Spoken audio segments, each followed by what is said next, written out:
There is a hair loss remedy that I've seen a lot online, and I bet you've done a video about it on your channel, but I just haven't come across that video yet. It's all focused on how you need to wear this headband. Have you done much research into this?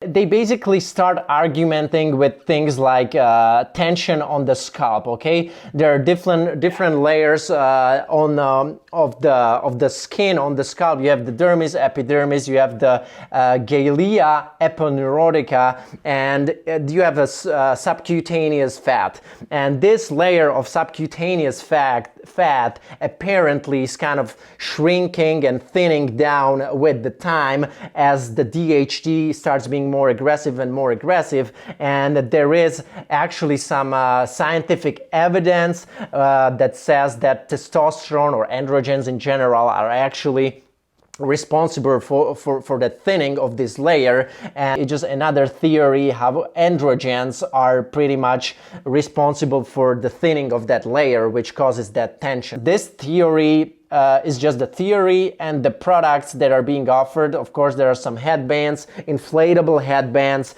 In my opinion, this is total BS. This is something that is not working.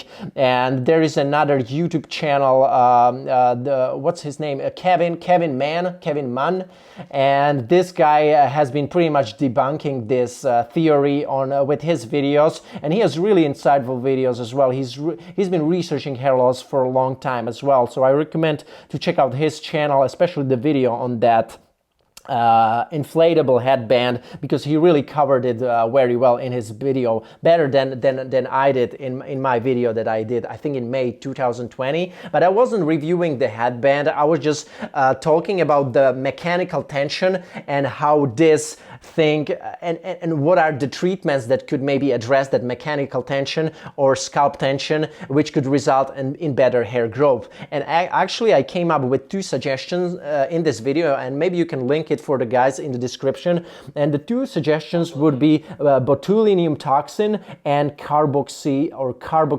therapy, the therapy with CO2. So these are two options that could be internalized for this, and there is actually scientific evidence that supports the carboxy therapy and botulinum toxin injections as potential treatments for this scalp tension. Okay, and this is something that should be probably researched much more right now than like trying to waste your money on some Growbands or headbands that are like gonna inflate around your head, and somehow this is going to release the scalp tension, when in reality actually that the pushing the air into the Growband and that kind of squeezing your head from all sides, this may actually increase even the tension even more. Like logically, if you just inflate something around the head with this pressurized band filled with air, it's gonna create like a lot of tension on your scalp. So how this should like release tension,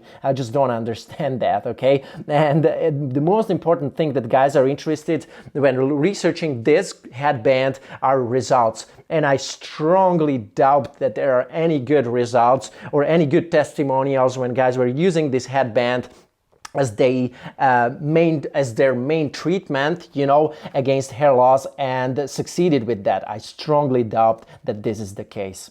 I haven't seen any testimonials. I don't know any guy in person that maybe contacted me during my consultation comments. I know nobody. I know zero people that did it.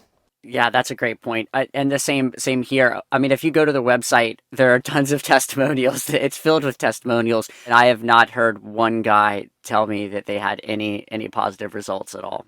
This product is not here to stay. In my opinion, we have low-level laser therapy, and we have some evidence on low-level laser therapy, but I already see how so many guys are skeptical against low-level laser therapy, because it's again just a stimulation therapy, and it's not going to be as effective as minoxidil, not like finasteride. I cannot even compare these two, of course. So how can this Growband be better than laser if there is no scientific evidence on this band? So it's probably 3 or 4 times worse than a laser helmet in terms of efficacy, which means little to no efficacy whatsoever.